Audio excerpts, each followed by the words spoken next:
Good afternoon. Welcome. If you're seeing this now online somewhere, it's because you missed our live session with Emily Nygaard from CIS Abroad, and that's okay. We're posting this to YouTube afterwards for the Lewis Global Studies Center page. But thanks for taking the time to those who do make it here in person to be here. So about over the next half hour or so, we'll be talking about the really exciting summer options that CIS Abroad has for programs. And you might already know that Smith College has really no approval process in place for summer programs. And that means that you're free to do what you like and where you like. And so you can spend a lot of really interesting time abroad with CIS's program options.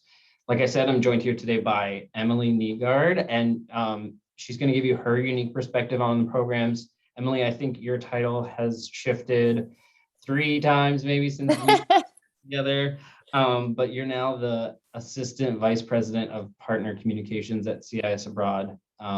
If you don't know me, I'm Angelo Pisano, the Study Abroad Coordinator, and my background actually is in my former professional life with CIS and some of the program options that they had, but I have my own experiences back in the day of programs and time spent abroad in Germany, France, Turkey, Morocco, all sorts of different places. So if you need some help advising between now and CIS Abroad deadlines, just book me for some time. And with that, Emily, I think I'll hand it over to you and let you introduce yourself a little bit more and talk about some program options.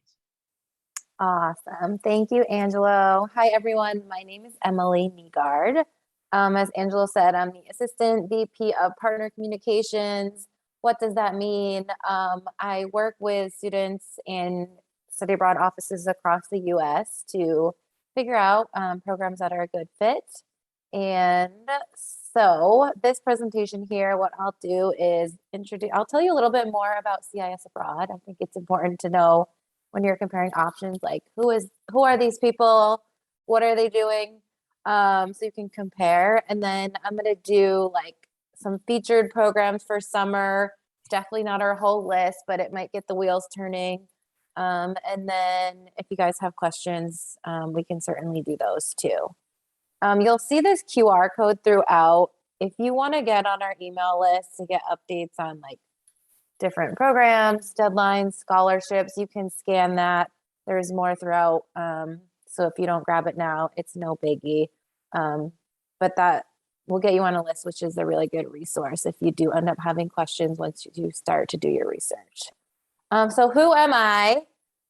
This is me right here. I studied abroad in Seville, Spain, in southern Spain. This was my host mom, Anna. She was lovely. That was my 22nd birthday. She made me meatballs, which were really delicious.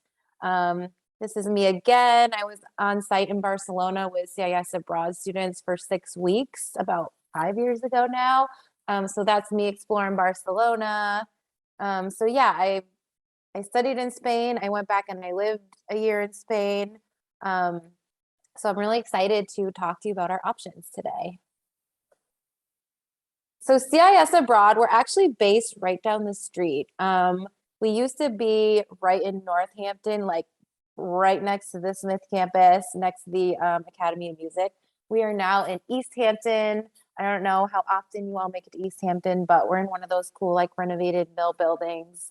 And we are led by Chris Holloway. We got a top 100 women-led business award, which is awesome.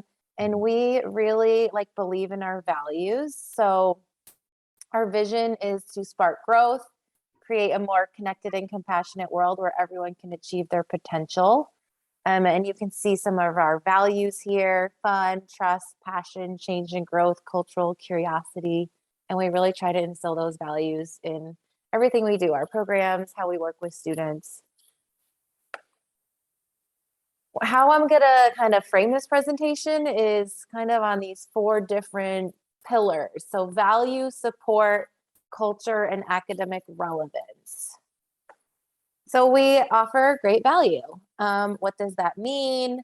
Our programs, well, today with you all, I'm going to talk about study abroad, intern abroad, and our new service learning option. We do have virtual programs. So if for some reason you're on this call, something happens, you can't make it abroad, we do have some cool virtual internships that students can do during the summer as well. So what's included? All of our programs include your tuition, your housing, advising to help you choose your courses, figure out how to apply to a visa if you need one. We arrange airport pickup.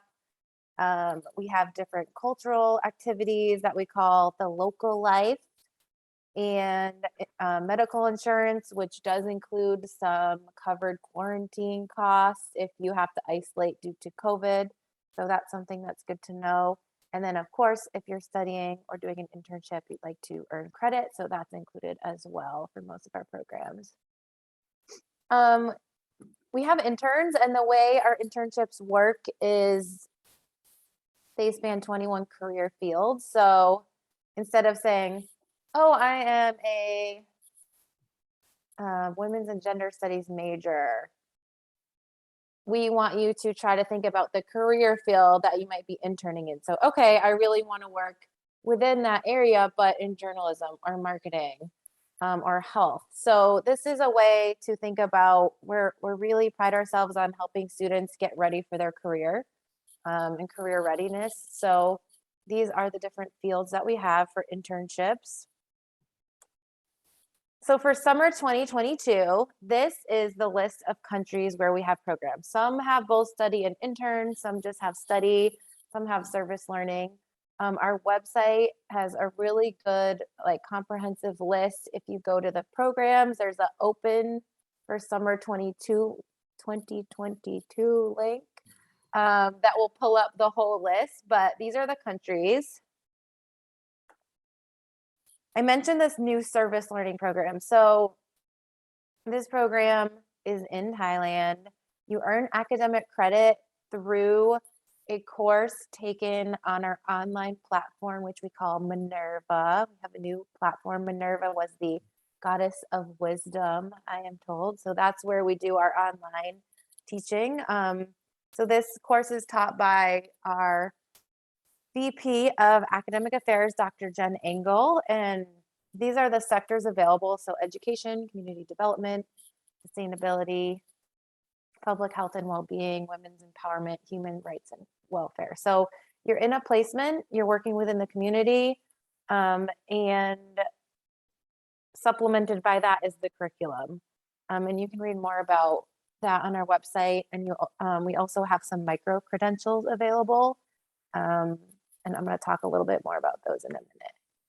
Okay, so I'm just going to do like a super quick intro to these programs. There's a lot of exciting stuff on our website.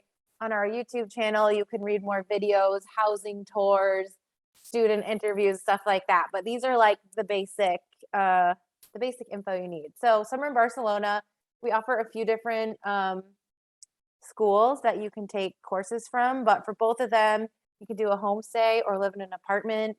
There's a bunch of activities and excursions included. Here's a student at our cooking class. We have language exchanges.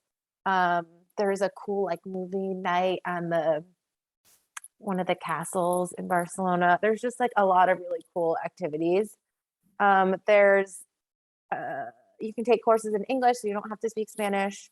You can also take courses in Spanish if you do speak Spanish or want to study Spanish.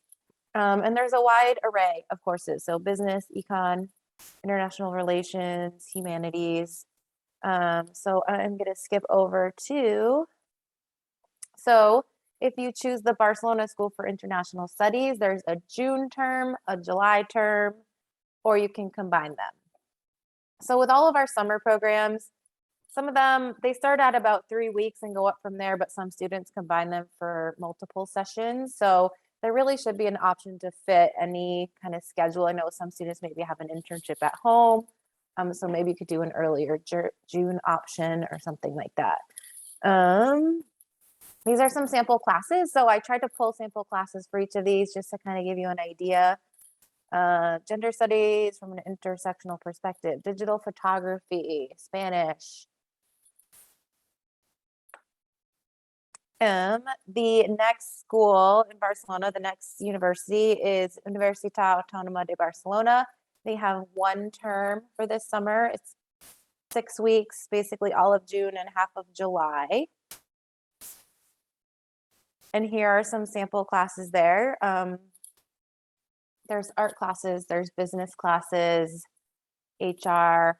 There's also Spanish language and culture classes as well. Okay, Costa Rica. This program takes place at Universidad Veritas in San Jose. If you want to practice Spanish, this is a great option. You live with a local host family, you get wonderful, delicious Costa Rican meals cooked for you by your host family. It is one of our more affordable summer options, and there's some really awesome day trips and excursions. If you like nature, there's waterfalls, there's hiking, you can get to the beach. There's really something for everyone. The program that we're offering for this, so Veritas is known for like art and design, but they also have some cool like cultural studies courses. The program we're offering for this summer is the language and culture option, which is one intensive Spanish course plus an elective course. And these are the different areas. So the first session focuses a little bit more on like creative arts, health and wellness, and Spanish. And then the second session focuses more on some STEM courses, social sciences, and business. If you go on our website, under each program, there's an academic section where it says choose your courses.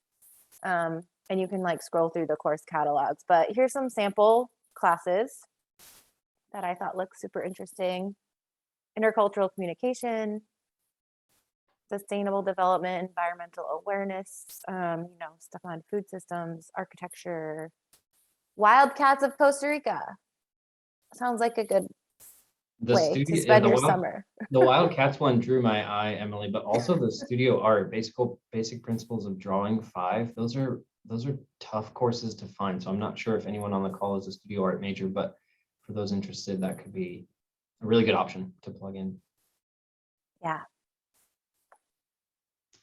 So Summer in Florence is one of our most popular programs. I think what's awesome about it is there are so many different sessions that you can combine them, you can stack them, and there's really like dates to fit pretty much anybody's summer schedule. So you can earn between 3 and 15 credits.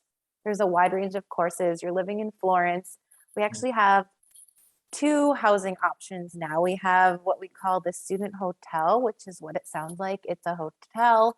There's a bunch of students there. There's also some travelers rotating through, but you have a shared room with another student on the program.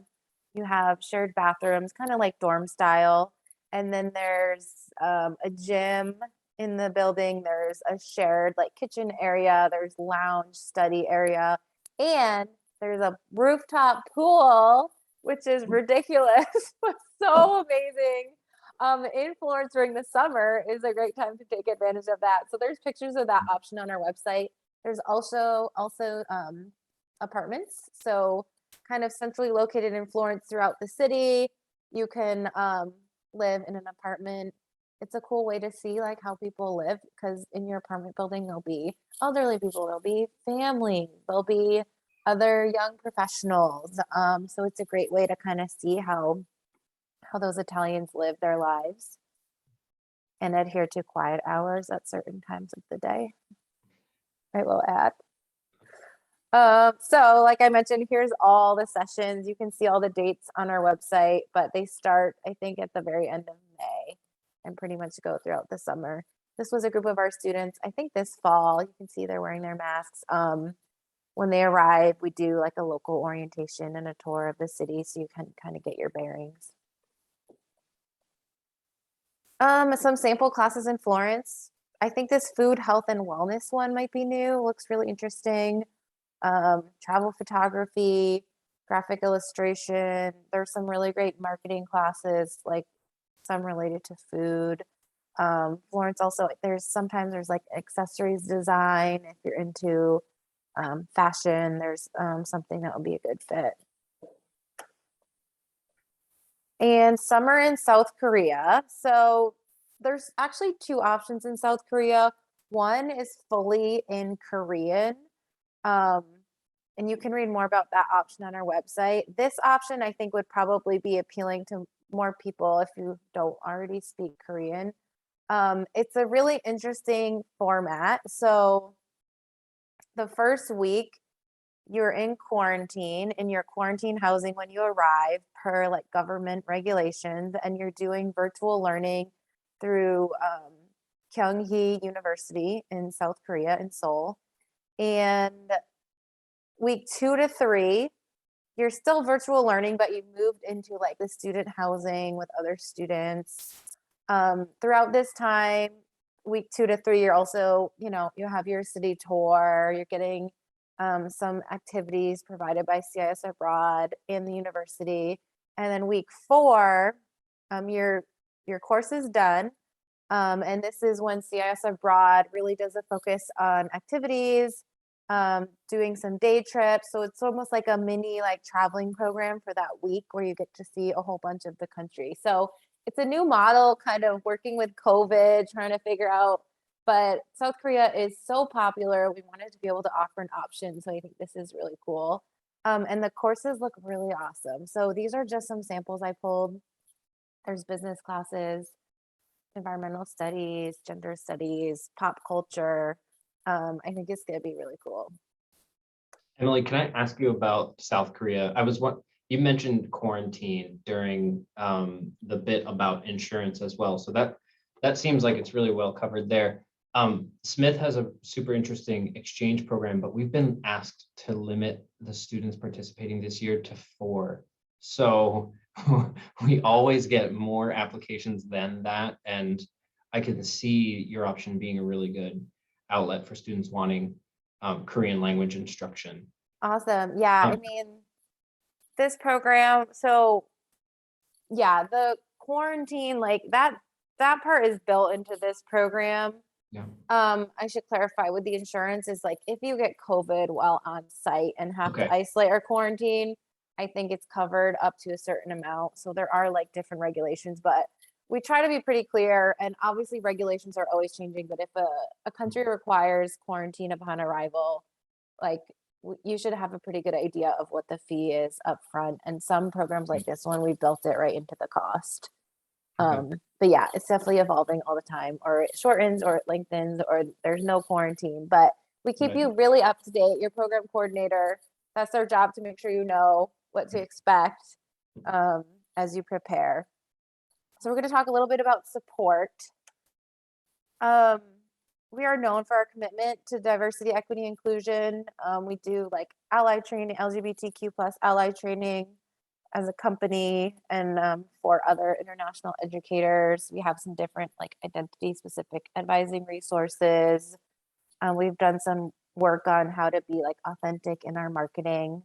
I think it's just interesting to know about us. And then this bit, so obviously, COVID, we're still in a pandemic, right? And things are still shifting a little bit, but we want students to feel safe and like their money is invested wisely. So we've looked at 3 different, what we're calling like buckets of risk. So financial, academic, and health and safety. So we have withdrawal policies. So when you have to make a decision by before like committing your program fee.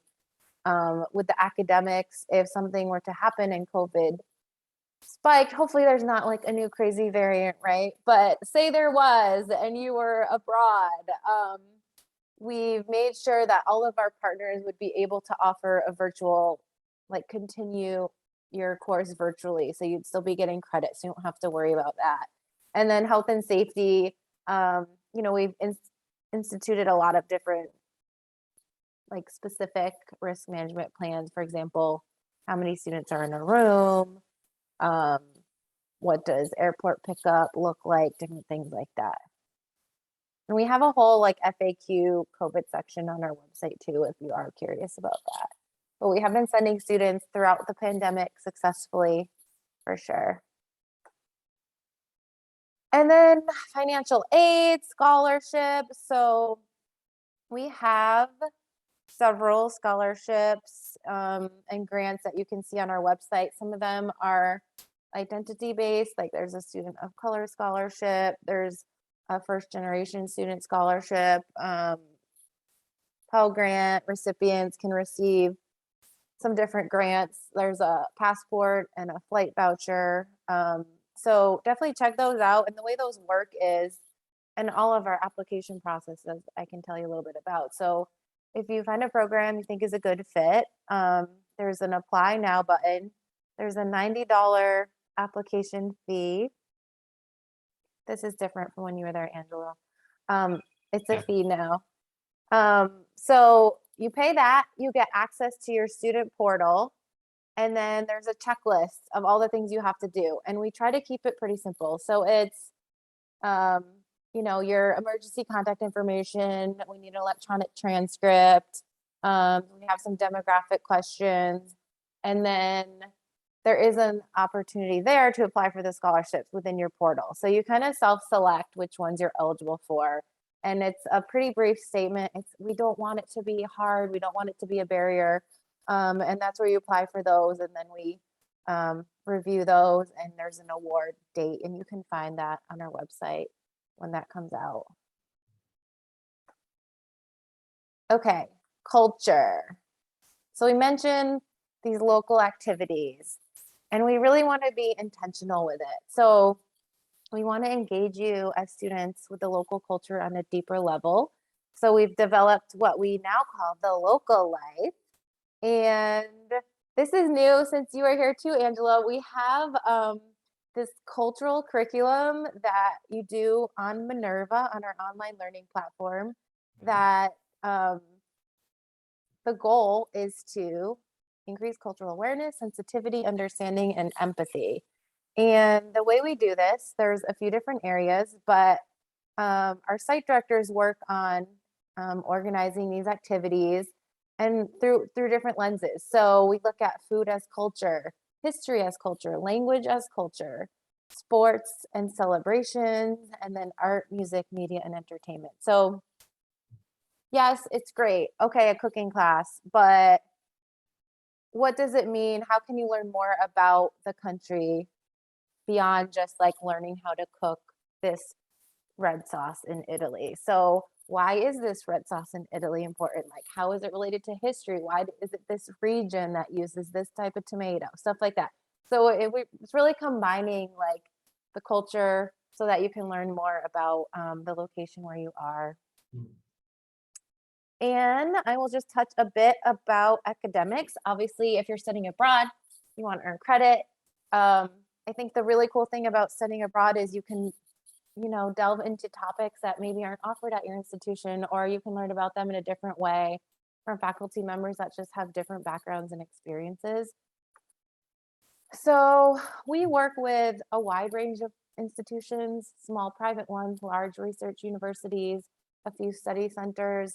So every location looks a little different, but you will be in classes with other study abroad students on some of our programs, probably more semester options. You have the chance to take courses with local students as well. And I mentioned the internships. We also have the virtual internships in those career fields as well. On our website, you can search by major. I would say for the summer, probably your best way to search on our website is to go to find a program and then go directly into that open for summer 2022, and that'll give you the full list, and you can just kind of scroll in, click, take a look at the academics. You can read more about the excursions and see which ones stick out to you. And one more note on our career readiness. So we try to align our internship learning and some of the service learning too with these different areas. So these are areas that employers have identified as being really important to college graduates. So we want to make sure that your experience is helping you to prepare for a position when you graduate. And so these are different areas that we link to our learning outcomes for our programs. And I mentioned the micro credential, so this is really cool. So this launched with our virtual internships originally. So the first one we offered was the working remotely across cultures micro credential, and it's through the online platform. There's different like reflections and tasks you have to complete, and then you earn this micro credential badge, which you can put on your LinkedIn profile. You can share, future employers can see it and they can click on it, and it like lists out how you earned that. So it's really cool. And then we also have these new ones, the working across cultures. So that's for the internships, global citizenship, and cross-cultural agility. So why do we do what we do? You know, we really believe in the power of education abroad. This is just one quote from one of our students who I think got a passport grant. We want as many people to have the privilege to do an internship or a study abroad program abroad as possible. We think that, you know, being abroad does help make you a more, I don't know, open-minded, beautiful world citizen. And what else we have? Yeah, next step. So there's the QR code I mentioned. If you haven't already and you do want to get on our list, you can scan that. Also, we have like really easy chat button on our website. You can call us, you can text us. And that's pretty much it. I hope that was a good overview. I'm happy to answer questions. Angelo also has my contact information. So if anybody ever has questions, feel free to reach out. Thanks, Emily. Yeah. Evelyn, Sarah, if you want, you can unmute or drop any questions you have in the chat. I wanted to, before I stop recording and we take any of your questions, I wanted to just stop and call out that, you know, there are a lot of other funding opportunities as well. Emily, you mentioned the internal ones for CIS abroad that you sort of self-select whenever you apply and get inside the portal. But there, in addition to that, for example, for an internship in the summer, there's the Lazarus Center and the funding that you could apply for Praxis, as long as you have the right amount of contact hours. So you want to be looking closely at like program length for your internship and working with the Lazarus Center staff on that. But that's a big chunk of funding. It's really no joke. I think average is around like $4,000. So you could cover a large majority of your program fee that way. Another thing that I always like to talk about with like my own funding experience was that I just reached out and did like an email campaign, basically asking everyone, going back as far as like high school teachers, what can I get involved in? You know, I want to participate in this program, but my aide doesn't travel with me, and that is also true for Smith students going on summer programs. So, you know, in the end, I think it was like an enrichment program teacher. She invited me to do like a car parking exercise for a festival in my hometown, and I walked away with $900 from that day. So enough to cover like my flight, for example. I think that you can get really creative that way as well. There's other pockets of funding available through the institution too. So the Smith Student Aid Society has grants for summer study. We at the Lewis Global Study Center manage a grant called the International Experience Grant, and the deadline for that is April 11th. The average award amount is like $1,000. So you're talking about like building these different things in over the course of applying for your program in the summer, where you can start to see the gap in like where your need is based on the quote unquote like sticker price, what Emily kind of showed from some of those programs, and what some funding opportunities you have available to you could offer. So it's a question I get all the time, funding, and it's one of my favorite topics. So so there's that. And as far as the safety piece goes too, yeah, it's interesting. Things are always changing, right? South Korea has that week-long quarantine that's mandated right now. Different countries have had like zero COVID policy approaches. And anyway, the point I wanted to just add in here for the crowd and everyone watching after this is that the college did not revoke, you know, support for study abroad for spring 2022, even as, you know, Delta and Omicron waves were sort of colliding together and doing all sorts of things to case numbers. We just feel really good about the vaccination numbers in these places. And anyway, there's a study abroad risk advisory assessment group within the study abroad committee that reviews a couple of key metrics for all of the places that students are applying for programs to. So there's that. We can talk more about, transfer credit applications and different things like that to make sure that the experience kind of helps contribute to your degree requirements if you're looking for that. Even some of the like potential for again, like different funding opportunities.